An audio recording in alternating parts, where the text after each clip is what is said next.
América Latina decía que están reunidos en La Habana en el evento internacional que cada año los reúne en el Palacio de las Convenciones al día siguiente del 1 de mayo.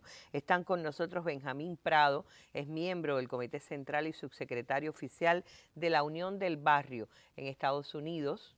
Acá lo tengo. Luis Chavarría Vega, que es el secretario general de UNDECA, coordinador de la Federación Sindical Mundial para Centroamérica, es costarricense, y la medalla que ven en su pecho es que acaba de recibir hoy en el evento, bueno, pues la medalla de la amistad que otorga el Consejo de Estado de la República de Cuba a los grandes amigos en el mundo. Hugo Blasco representa a la Central de Trabajadores de Argentina, autónoma, esta Central de Trabajadores de Argentina, y Francisco José Sousa e Silva, es secretario general de la UIS, de Mineros Metalúrgicos y del Frente de la Federación Sindical Mundial. Representa a Brasil, tan esperada porque, como ustedes saben, también la celebración del 1 de mayo, entre sus principales actividades, tuvo una demanda de todas las voces por Lula libre. Fue una de las consignas que más se escuchó en la Plaza de la Revolución José Martí este 1 de mayo. Estamos iniciando, ahí están viendo ustedes uno de los carteles que ha estado circulando en el evento de los trabajadores hoy, todos con Lula, la campaña que acompaña, que también ha hecho circular el Comité Internacional Paz, Justicia y Libertad para los Pueblos Latinoamericanos, que aquí también está circulando estas tarjetas postales que piden la libertad para Lula y que se están encaminando para el presidente Luis Ignacio Lula da Silva, haciéndole llegar la solidaridad del mundo. Hoy también se repartieron decenas de tarjetas postales para hacerlas llegar a Lula en respaldo a su libertad. Libertad para Lula ahora es la consigna. Así que con esta presentación estamos comenzando ya nuestra mesa redonda hoy con sindicalistas del mundo reunidos en La Habana.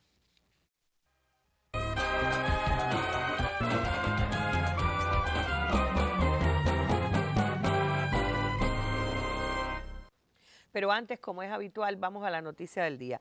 La noticia del día que hoy tiene que ver con que ETA ha decidido disolver por completo sus estructuras. El grupo separatista vasco ETA, la organización, anunció en una carta difundida este miércoles que ha disuelto completamente todas sus estructuras, aunque advirtió que continúa la confrontación política con el Estado español y el Estado francés. La organización hizo el anuncio en una carta fechada el 16 de abril que dirigía a dirigentes políticos con los que ha tenido interlocución. El documento obtenido y difundido por la publicación digital eldiario.es de España dice la misiva que el grupo dice que en 2011 renunció definitivamente a la violencia, acogotado por los golpes policiales en España y Francia. Adelanta así el contenido de un video que se espera que sea publicado este jueves por la BBC y que será ya el anuncio definitivo. ETA ha decidido dar por terminado su ciclo histórico y su función, dando fin a su recorrido. Por tanto, ETA ha disuelto completamente todas sus estructuras y ha dado por terminada su iniciativa política, indica la organización creada en 1959 para confrontar a la dictadura franquista. El grupo quiere abrir un nuevo ciclo político en el País Vasco y subraya que este anuncio no supera, en cambio, el conflicto que Euskal Herria mantiene con España y con Francia, donde reclamó durante décadas la independencia del País Vasco francés. Es una buena noticia para quienes quieren continuar en el camino de la paz. Se valoró Echeverri, uno de los mediadores en el proceso de desarme de la organización. Tanto él como un alto funcionario del gobierno vasco precisaron a la agencia France Press que la carta no supone el anuncio definitivo y formal de la disolución de ETA que realmente se espera para este jueves, seguramente a través de un video a la radio televisión pública británica BBC. Es una carta que ETA ha enviado con antelación a personalidades y entidades que participaron hace 7 años en la declaración de Aiete, una conferencia internacional que en octubre de 2011 propició el acercamiento al cese definitivo de la lucha armada. Son noticias a las que seguramente se dará seguimiento en otros espacios informativos, pero es sin duda la noticia del día que la agrupación separatista vasca ETA ha disuelto por completo sus estructuras. Así termina la noticia del día y entramos ya directamente en lo que es nuestro tema de hoy, lo que vienen a contarnos sindicalistas del mundo reunidos en La Habana. Acompáñenos.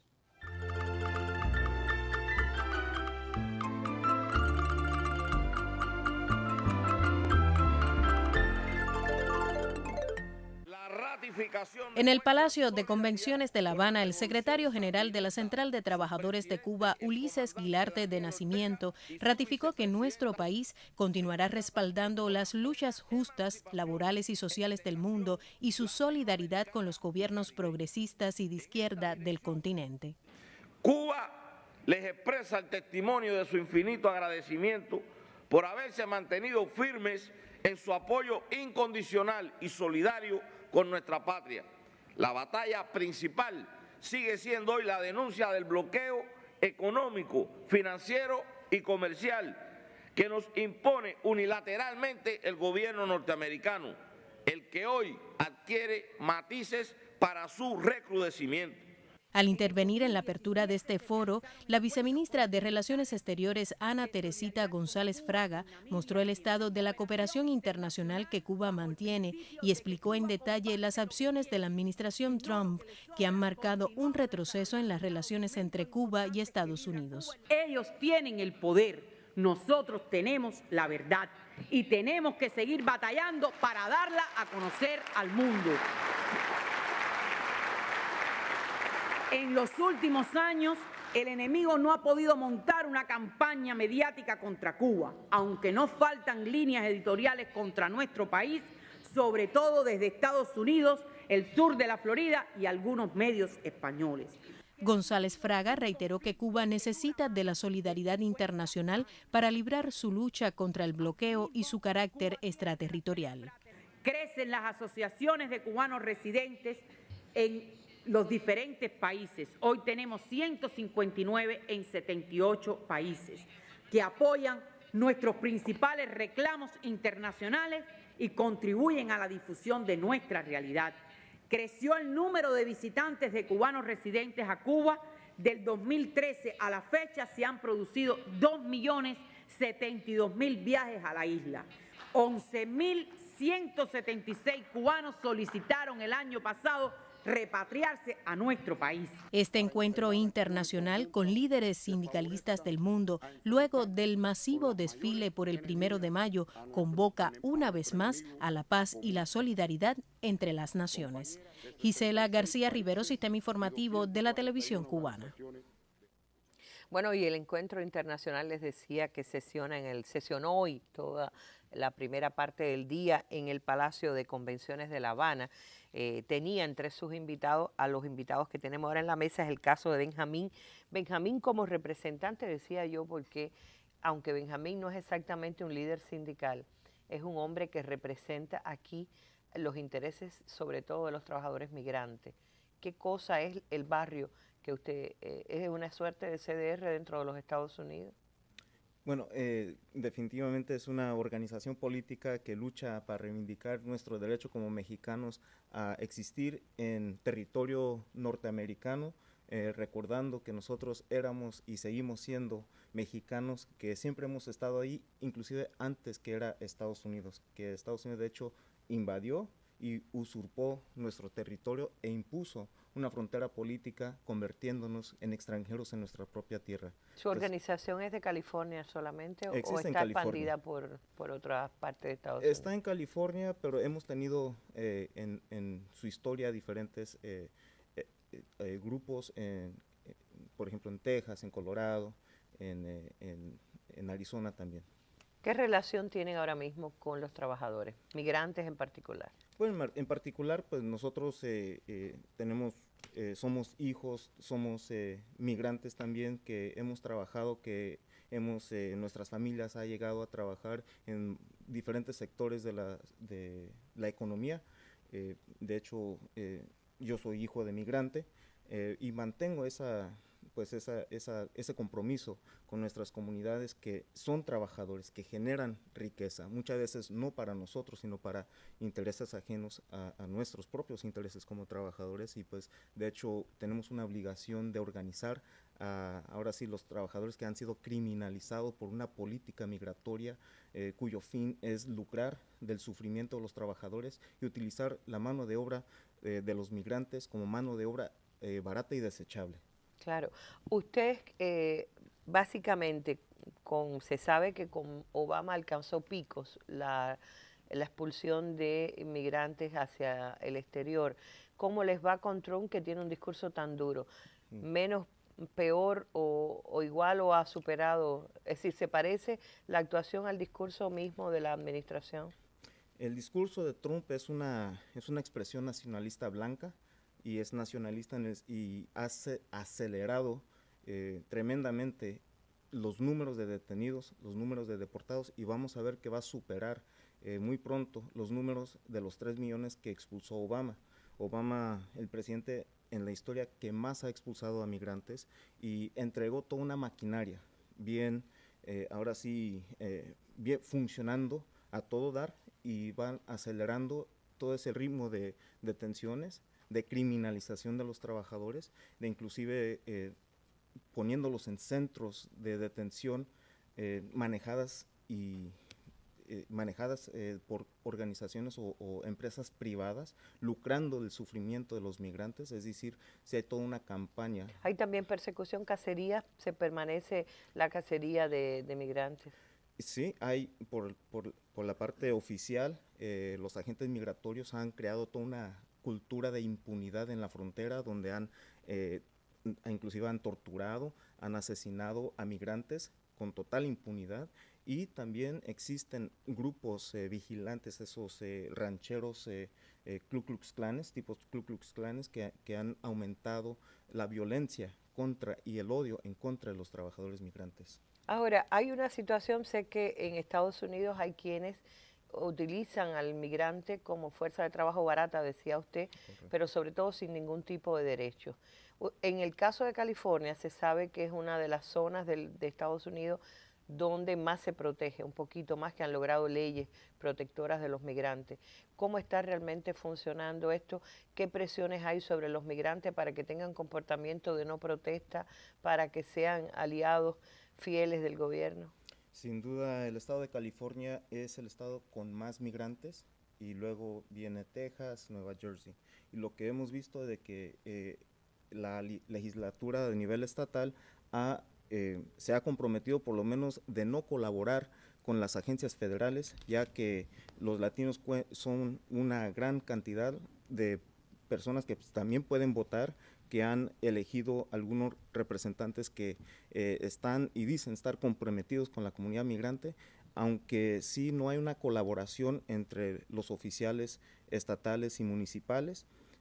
Lo que sí existe es de que las agencias federales aún así van a los centros de detención, van a las comunidades, entran con una artillería pesada, y obviamente causan realmente un temor, aterrorizan a las comunidades trabajadoras, y aunque el Estado dice no van a colaborar, ahora por el simple hecho de tener ese posicionamiento, lo que hemos visto es que el gobierno federal ha demandado al Estado de California precisamente por tener esas políticas de no colaboración, y existe una demanda por el fiscal general Jeff Sessions en contra del Estado de California para presionar a que California, en primer lugar, sigue funcionando y procurando las leyes federales, y además obviamente sí ha creado toda una incertidumbre acerca de cuáles oficiales, si no hay ninguna confianza en muchos de las agencias policíacas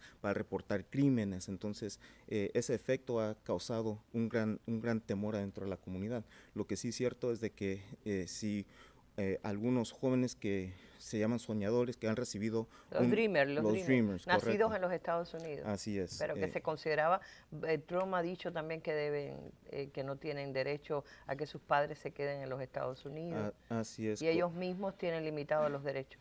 Sin duda, porque hemos visto de que en algunos casos cuando ellos han salido a las manifestaciones, se han liderado grandes manifestaciones y actividades, ahora son amenazados con ser detenidos. Algunos dirigentes de diferentes estados como Arizona y Washington han sido detenidos precisamente por su participación cívica, su participación política adentro de los movimientos sociales en Estados Unidos.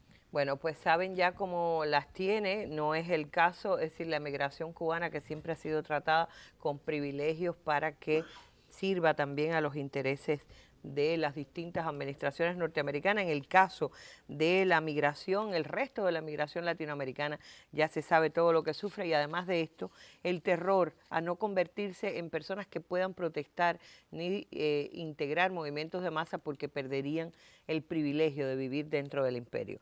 Pero hoy tomó el Palacio de Convenciones, como suele ser habitual cuando hay un evento de este carácter, el Comité Internacional Paz, Justicia y Libertad para los Pueblos, que repartió, decía, estas cartas, esta suerte de postales pidiendo la libertad de Lula, y el reclamo que se escuchó ayer en la plaza se volvió a escuchar en el Palacio. Les propongo ver, tal cual lo ha puesto en las redes sociales, los videos Cuba Hoy, que entrevistaron a Graciela Ramírez, coordinadora de este comité, quien informa sobre las acciones que se están produciendo no solo en Cuba, sino en el resto de América Latina en favor de la libertad de Lula.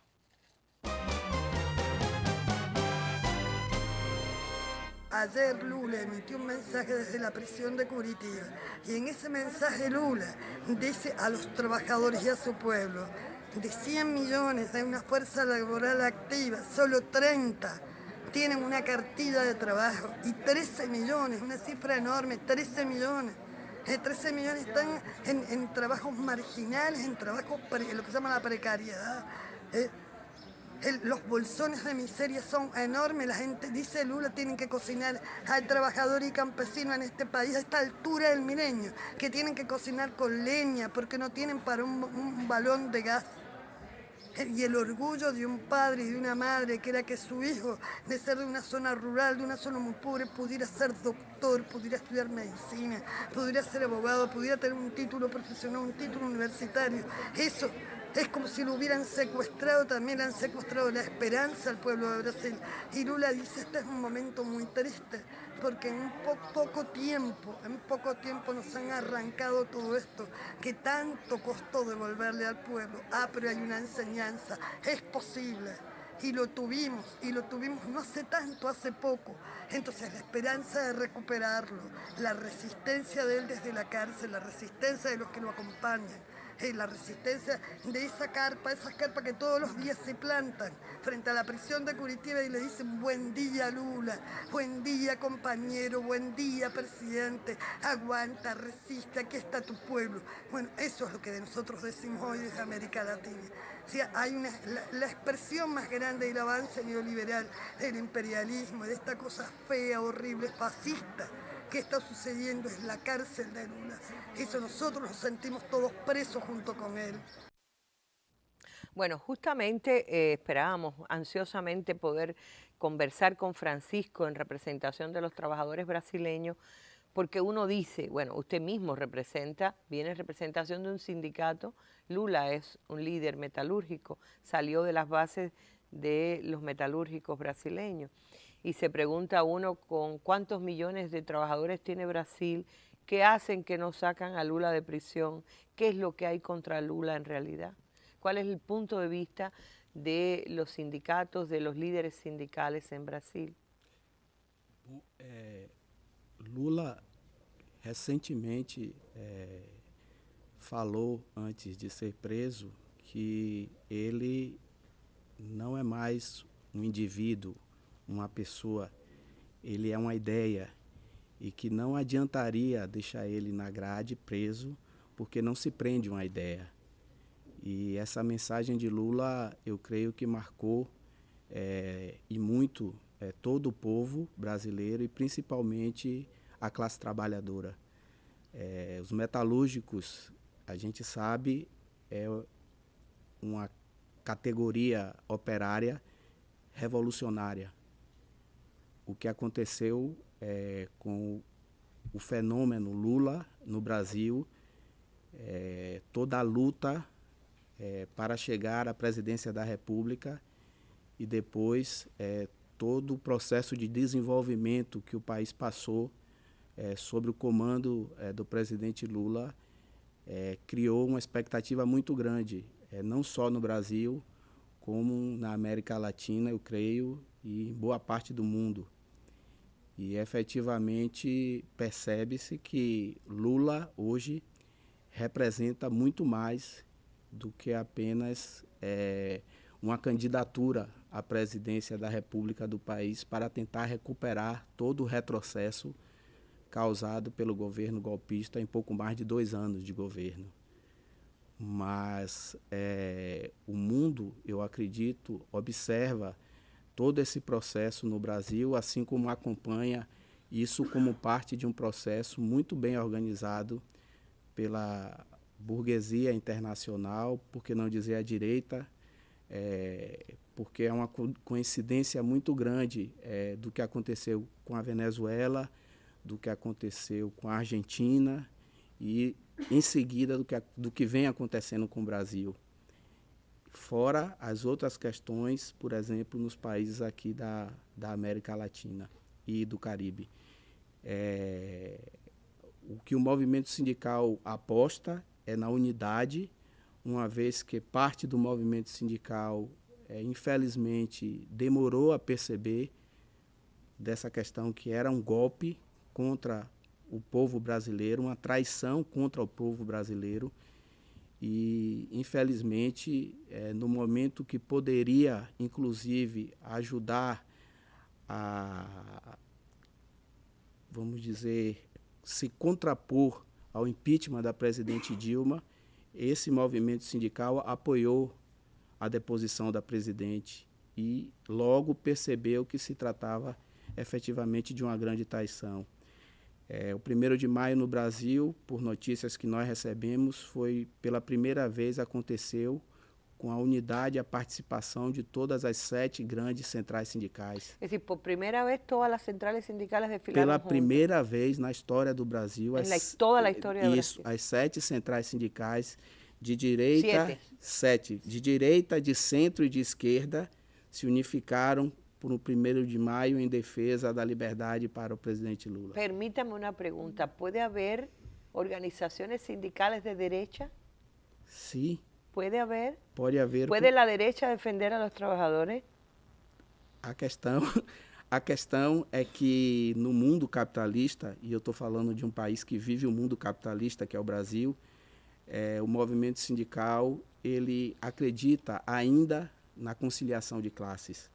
É um equívoco do movimento sindical que, em pleno século XXI, aposta que pode fazer acordo com a classe burguesa. O exemplo que nós temos no Brasil são exatamente o governo do presidente Lula e o governo da presidente Dilma. Infelizmente, é um duro golpe na classe trabalhadora, mas que efetivamente entra para a história como mais um capítulo da negativa da possibilidade de conciliação de classes. É uma lição que deixa Brasil. Sim, o sindicalismo classista aposta e combate a conciliação de classes. Nós compreendemos que no sistema capitalista não tem como conciliar com a classe burguesa. Então, efetivamente, estamos tentando construir uma unidade no Brasil com o movimento sindical, mas sabemos que as correntes do movimento sindical efetivamente não têm o mesmo pensamento ideológico. Uma parte ainda acredita na conciliação de classe. Todavía cree en la conciliación de clase. Usted me decía hoy cuando nos vimos por primera vez que es posible que, es decir, podría llegarse hasta un golpe militar en Brasil si Lula, es decir, por evitar que Lula llegue de nuevo a la presidencia. Es decir, si hay elecciones, si logra acreditarse a Lula como candidato, está visto que va a ganar, pero eso podría también conllevar muchas fuerzas en contra. Sí. Todo esse processo da deposição da presidente Dilma e da prisão do ex-presidente Lula aponta para uma nova condição política do Brasil E a direita efetivamente tem tratado isso com a responsabilidade, creio, aos patrões internacionais de garantir a não participação da esquerda no processo eleitoral do Brasil, ou pelo menos parte da esquerda que acredita ainda numa possibilidade da eleição do presidente Lula. Vamos a volver hacia el final porque me interesa mucho le interesa a todos los cubanos. Si hay algo que despierta interés en nuestro país es el destino de Brasil, qué va a pasar con Lula y cómo podría ser posible que desde la prisión participara en el proceso electoral. Pero ahora volvamos a las alegres calles de La Habana. Ayer, 1 de mayo, Wilmer Rodríguez Fernández estuvo allí y conversó con dirigentes sindicales del mundo que vienen aquí a celebrar este día y le aportan la alegría de sus banderas, de sus cantos y de su solidaridad con nuestro país que lleva ya los mismos años que la Revolución Cubana. Entre las casi 900.000 personas que marcharon este Día Internacional de los Trabajadores en la Plaza de la Revolución José Martí de La Habana, estaban unos 1.400 sindicalistas de más de 30 naciones del mundo. Todos llegaron a Cuba para apoyar al gobierno, a la revolución y al pueblo. Esta es la fiesta más grande en el mundo de los trabajadores. Mucha alegría, de verdad. Esto solo pasa en Cuba, Cuba para Cuba. En Cuba es impresionante. No, en ninguna parte del mundo se celebra como en Cuba. El pueblo en la calle así, no, es impresionante. Entre las delegaciones extranjeras que arribaron a Cuba está la de sindicalistas del estado norteamericano de California, que por segundo año consecutivo, desde la misma Plaza de la Revolución de La Habana, condenan el bloqueo de su gobierno contra Cuba. Somos sindicalistas en los Estados Unidos y apoyamos a la revolución cubana. El año pasado traímos 20 sindicalistas y este año son 64 que están aquí apoyando la revolución el 1 de mayo. ¿Qué impresión tengo de Cuba? Pues inspiración, esperanza para el futuro, un gran ejemplo que yo creo desde mi perspectiva y muchos de mis amigos que tenemos mucho que aprender de Cuba. Todos los amigos de Cuba portaban banderas de sus naciones, muchas de ellas latinoamericanas, hijos de la patria grande, que desde La Habana encuentran explicaciones al por qué millones de cubanos en todo el país salen a marchar este Día del Proletariado Mundial. Acá hay conciencia de clase, hay una ideología por defender la patria, la Cuba libre, y construir un socialismo. La mayor dignidad de toda América Latina y probablemente el mundo, la del pueblo cubano, la de ustedes. Es la voz de la solidaridad internacional, esa que por casi 60 años ha defendido la verdad de Cuba y su revolución en el mundo. Wilmer Rodríguez Fernández, Sistema Informativo de la Televisión Cubana. Y mira qué casualidad, que eran argentinos los dos últimos que hablaron. Y Blasco nos puede hablar sobre una de las cosas que de verdad a nosotros por lo menos nos descoloca o decimos, ¿qué pasó? Una Argentina que vivió los procesos 2001, que vivió el cambio de tantos presidentes en poco tiempo, que logró superar la gran crisis aquella, que de repente haya vuelto a la receta neoliberal en el peor de los estilos, el estilo Macri. Pero bueno, usted me puede contar mejor que todo el mundo, Macri, ¿qué ha significado para la clase trabajadora argentina? Bueno, en primer lugar, para ser, creo que lo más gráfico posible, se podría decir que el gobierno de Mauricio Macri es el gobierno de los enemigos históricos de la clase trabajadora y el pueblo argentinos. Y esto no es caprichoso, porque si uno observa la composición de su gobierno, los ministros, hay representantes de la sociedad rural, que son los terratenientes argentinos, que desde el siglo XIX son los dueños de la tierra en nuestro país. Hay ejecutivos, ex ejecutivos de empresas multinacionales, ¿no? Muy importantes. Hay gente que incluso tiene un pasado reciente o no tan reciente, que realmente es propias de conductas que van en contra de los intereses nacionales, de los intereses populares. Por lo tanto, lo que el gobierno de Macri encara las iniciativas que lleva adelante, por lo menos a muchos de nosotros no nos llama la atención. Lamentablemente es así. Ojalá que no es novedad. Ojalá nos hubiéramos equivocado y nos hubiéramos una sorpresa, pero lamentablemente es así.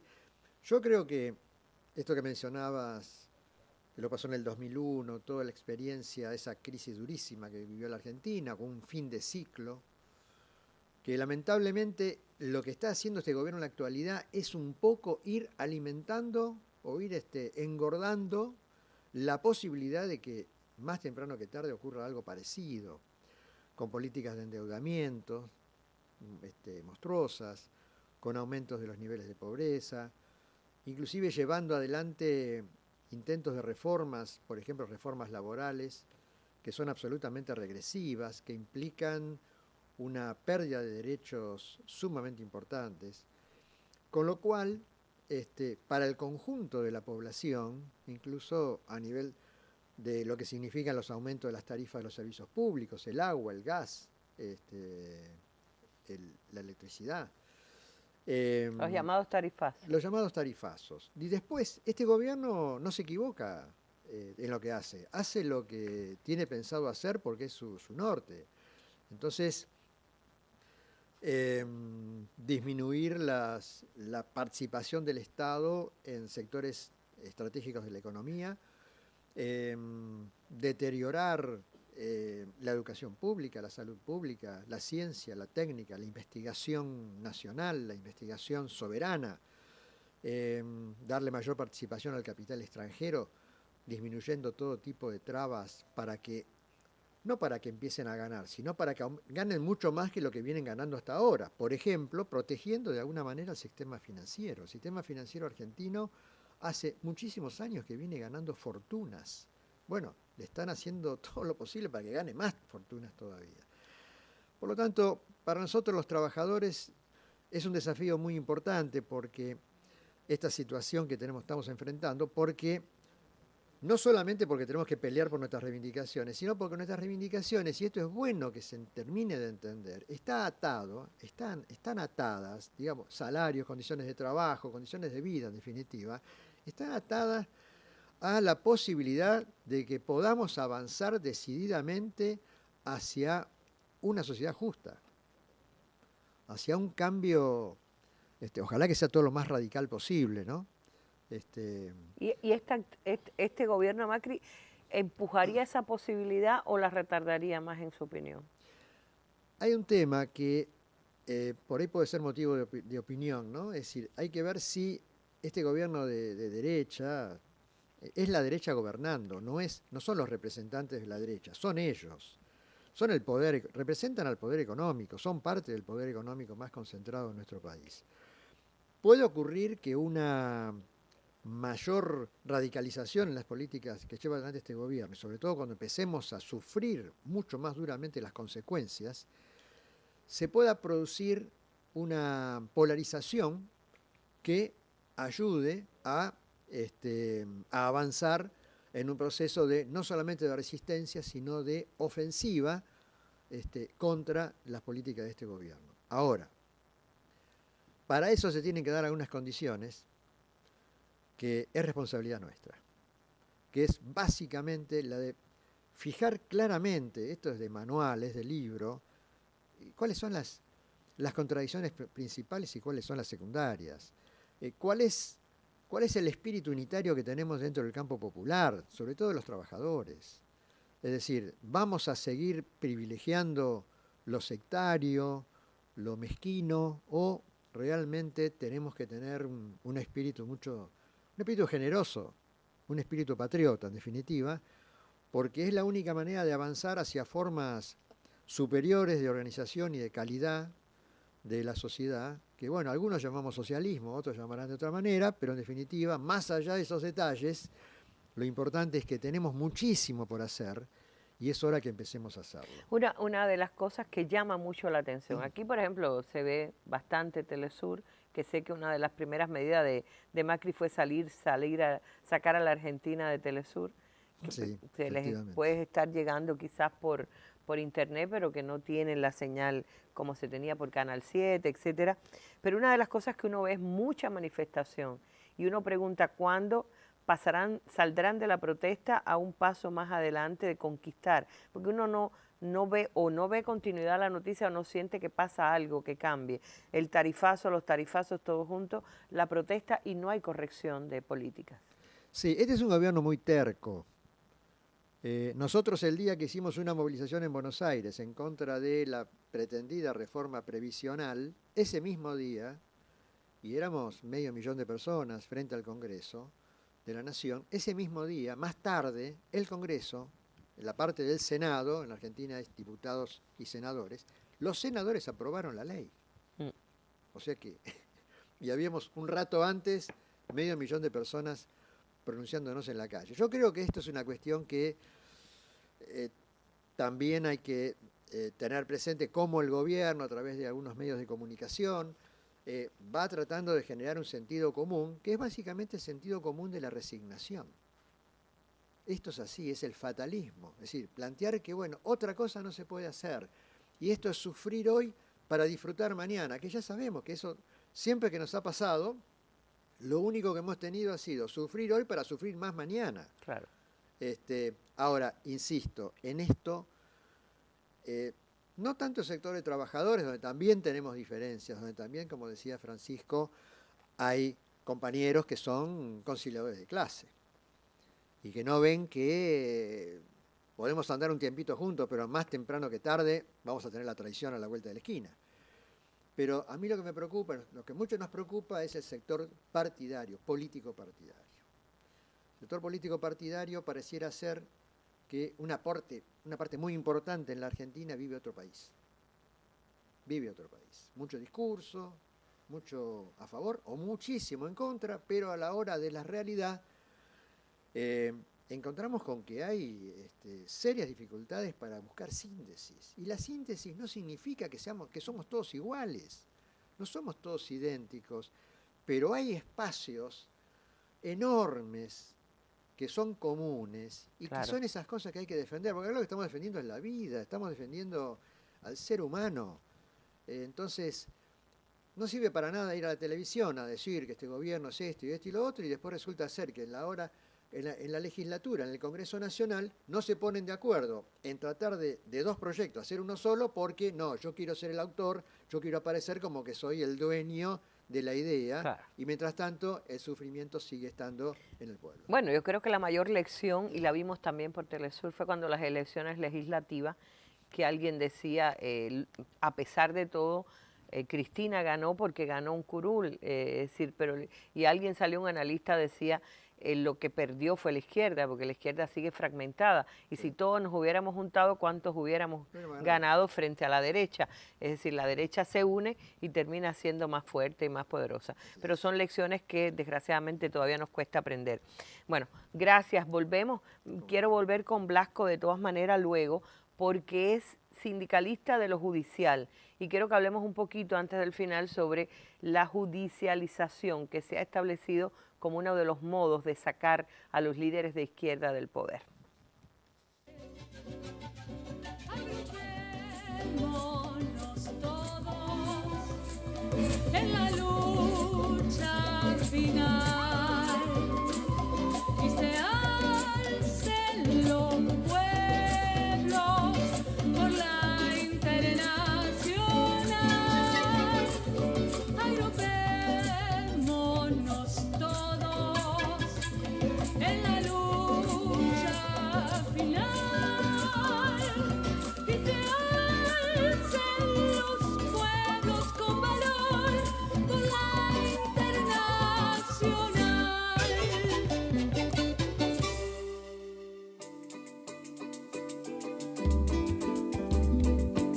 Cremide, requalei o cobre. Bueno, si terminamos con tiempo, vamos a ponerle completica esta canción, que es una versión en español y portugués de la Internacional, con un ritmo muy latinoamericano, que yo espero que sea el regalo nuestro también esta tarde. Pero bueno, quería hablar con Chavarría, como dirigente de la Federación Sindical Mundial y como hombre que viene de Centroamérica. la experiencia de Centroamérica en los últimos años, porque aludía Francisco a lo que ha pasado en América Latina, hablando del sur del continente, Venezuela, Argentina, Brasil, pero antes estuvo Centroamérica. Y lo que hemos estado oyendo, las noticias no son nada buenas, por cierto, es donde más líderes sindicales asesinan. ¿Cómo es la situación en realidad y qué es lo que han venido a denunciar ustedes acá? Bueno, como Federación Sindical Mundial, lógicamente nos preocupa profundamente la política criminal, la política terrorista, la política guerrerista de venir a desaparecer por medio de asesinatos la dirigencia social o sindical o de cualquier expresión que exista que no comulgue con las políticas de derecha o neoliberales, y no hay duda de que en Guatemala y Honduras los asesinatos de dirigentes son por muchos cientos y que prácticamente han venido a eliminar liderazgos importantes dentro de los sectores sociales, sean sindicales, ecologistas, sean de cualquier índole que sea de denuncia o de oposición a lo que se da en esos países contra la derecha, contra la corrupción, contra toda esa política neoliberal que se oponga a los grandes intereses, yo diría ya casi como del rescate en Guatemala y en Honduras, como del rescate de la vieja dictadura que asesinó a muchos dirigentes y dirigentas, ¿verdad? También en ese sentido, y que ahí no alzan la voz el imperio para denunciar este atropello, esta criminalidad, sino por el contrario apoyan a los gobiernos o a los presidentes que hasta por fraudes electorales han sido nombrados recientemente. Ahí no hay protestas de los Estados Unidos en la ONU ni en ninguna de estas instancias, sino que es descarado el apoyo que se le da a los presidentes que han sido nombrados en estos países.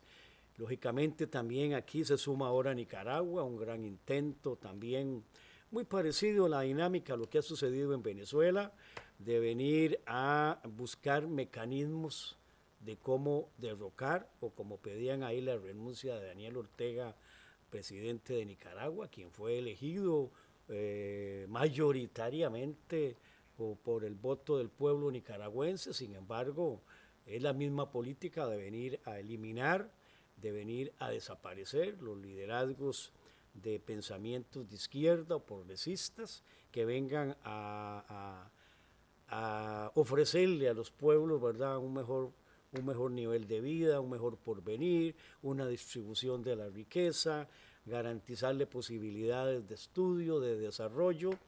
Y no hay duda de que por Centroamérica pasamos esto.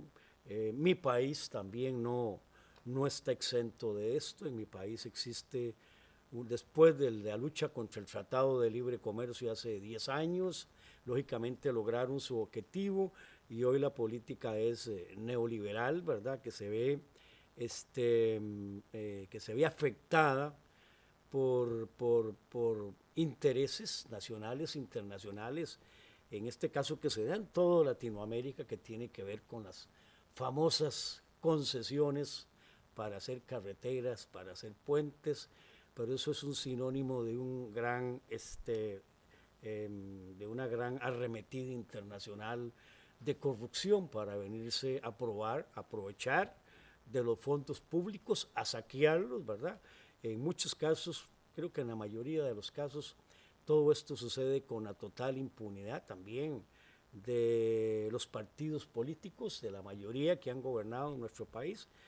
También hay impunidad de la Fiscalía General y también impunidad de algunos medios judiciales en nuestro país, ¿verdad?, que vienen a ocultar y no juegan un papel importante para venir a encarcelar este modo de hacerse ricos a costa del saqueo de los fondos públicos de nuestros países. Así mismo. Yo voy a volver con usted hacia el final porque justamente quería introducir con Blasco el tema de la judicialización y quién nombra a los jueces, dónde está, qué está pasando, que juzgan a las izquierdas, las derechas se corrompen, roban por todas partes y ninguna va a tribunales o por lo menos van a tribunales y son después liberados, en fin, muchas cosas que llaman muchísimo la atención, pero ahora voy a hacer una pequeña pausa porque los amigos de Italia nos han hecho llegar, en particular nuestro embajador en Italia,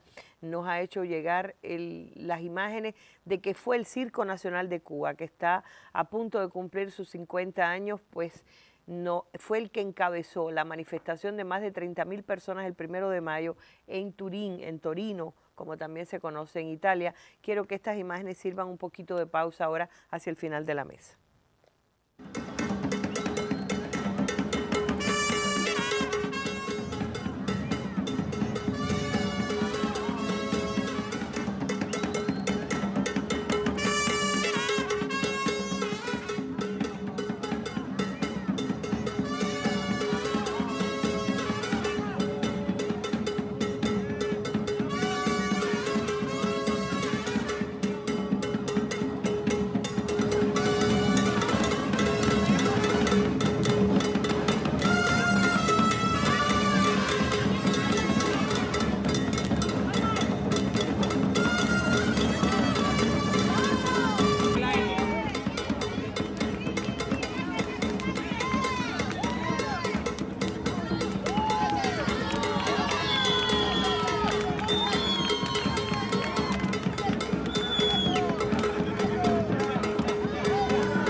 Bueno, y Michele Curto del Centro de Colaboración de Italia, que también nos ha hecho llegar este video con mucha alegría. Ya saben que Cuba no solo estuvo en la Plaza de la Revolución en La Habana y en todas las plazas de Cuba, sino que llevó la alegría, y el Circo Nacional de Cuba estará pronto aquí en su aniversario también. Blasco, ¿qué es lo que pasa? Bueno, ese es un verdadero circo, ¿no? La judicialización que se ha establecido, y usted que está en el sector judicial, ¿qué es lo que está pasando? Algunos especialistas hablan que desde la OEA se está filtrando como una tarea mandatada por el imperio el hecho de que se utilice este instrumento no solo para sacar del poder a la izquierda, sino para deslegitimarla, para desprestigiarla. Sí, el tema es que los poderes judiciales, yo puedo hablar del Poder Judicial en detalle, del argentino, donde los magistrados, sean jueces, fiscales, defensores oficiales, son designados por el poder político. Y eso genera, es decir, no son electos por el pueblo, ni por ningún mecanismo que garantice una participación del pueblo en la decisión sobre quién tiene que ser designado para semejante responsabilidad. Conclusión, nosotros vemos, sobre todo en la justicia argentina, algunas cosas. Por ejemplo, la criminalización de la protesta social.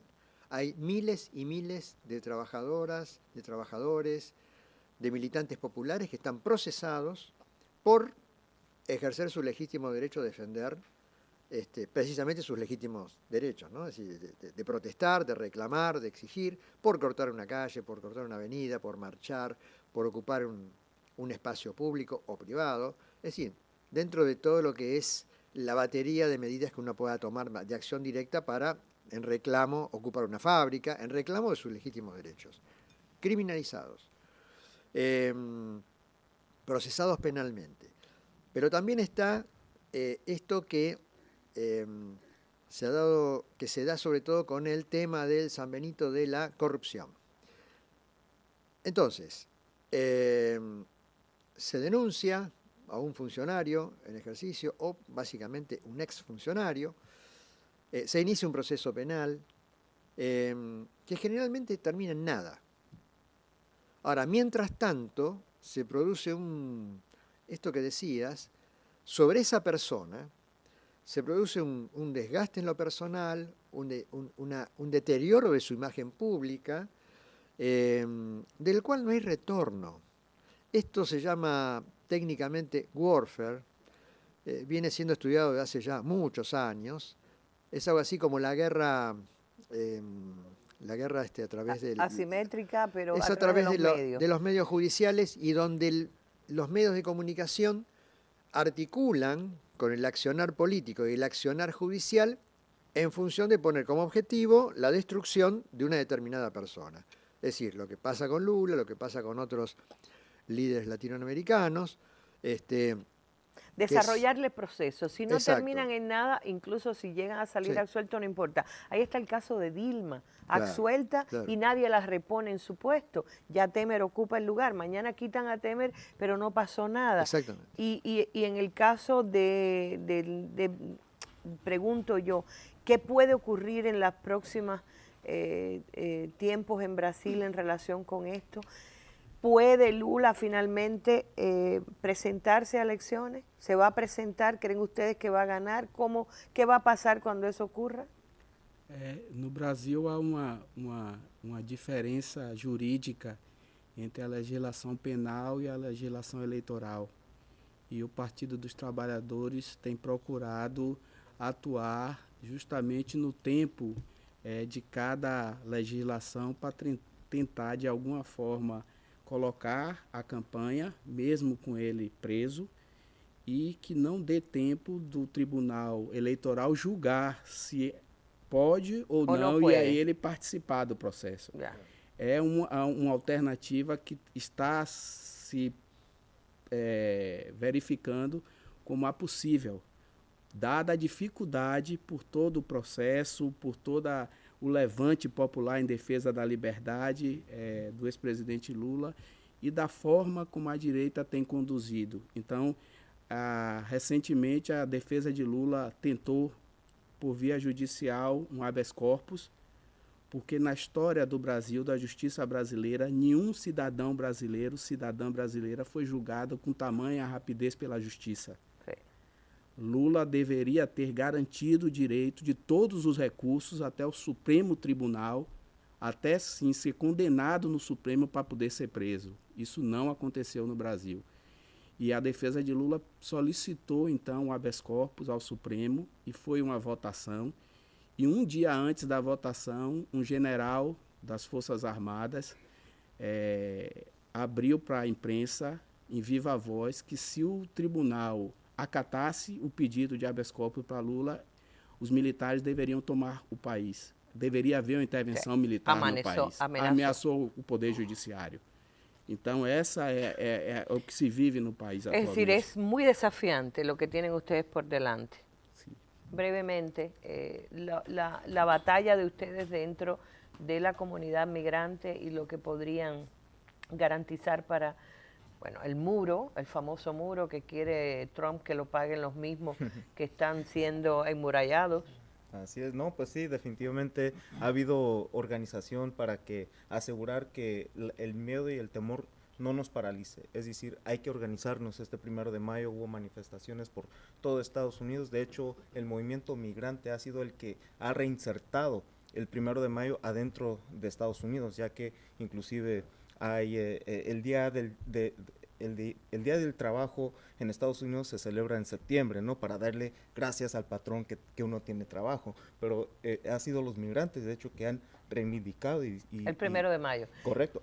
Que nada menos que nació en los Estados Unidos. Y bueno, brevemente, también uno tiene la sensación, cuando ve incluso que hay organizaciones como esta de los barrios, es alternativa porque los sindicatos se fracturan o se subordinan o se someten o se vuelven de derecha. Cómo está en baja hoy, se puede decir que necesita replantearse el movimiento sindical a nivel mundial.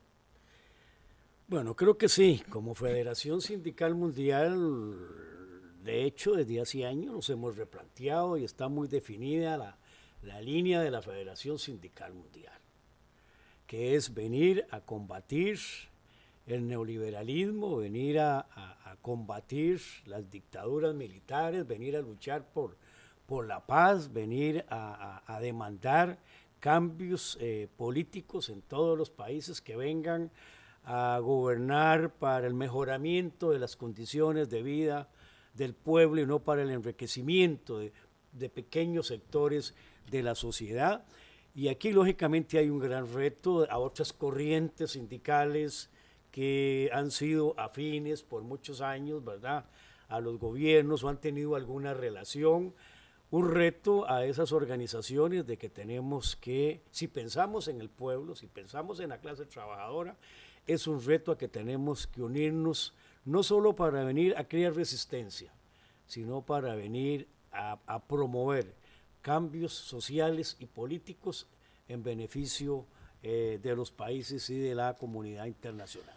Profundos e irreversibles. Le puedo decir que la única lección, y no lección, la única enseñanza que puede dar Cuba es que gracias a la unidad se ha sostenido la revolución. Y esa ha sido posiblemente la palabra que más bailó y fiestó en la plaza el 1 de mayo, no por gusto. Gracias a los 4 por haber venido, por haberme acompañado, por haber ilustrado a la teleaudiencia cubana, y aquí está lo prometido, aunque sea un pedacito, aunque sea 3 minutos, de lo que es la internacional con ritmo latinoamericano y caribeño, un regalo para ustedes y para todos los trabajadores.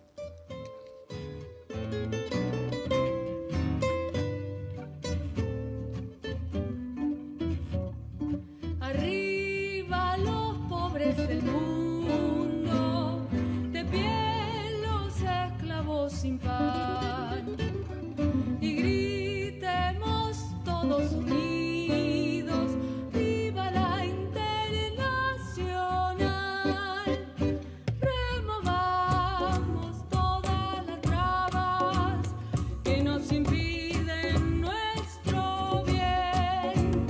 Cambiemos al mundo de base, hundiendo al imperio burgués. Agrupémonos todos en la lucha final.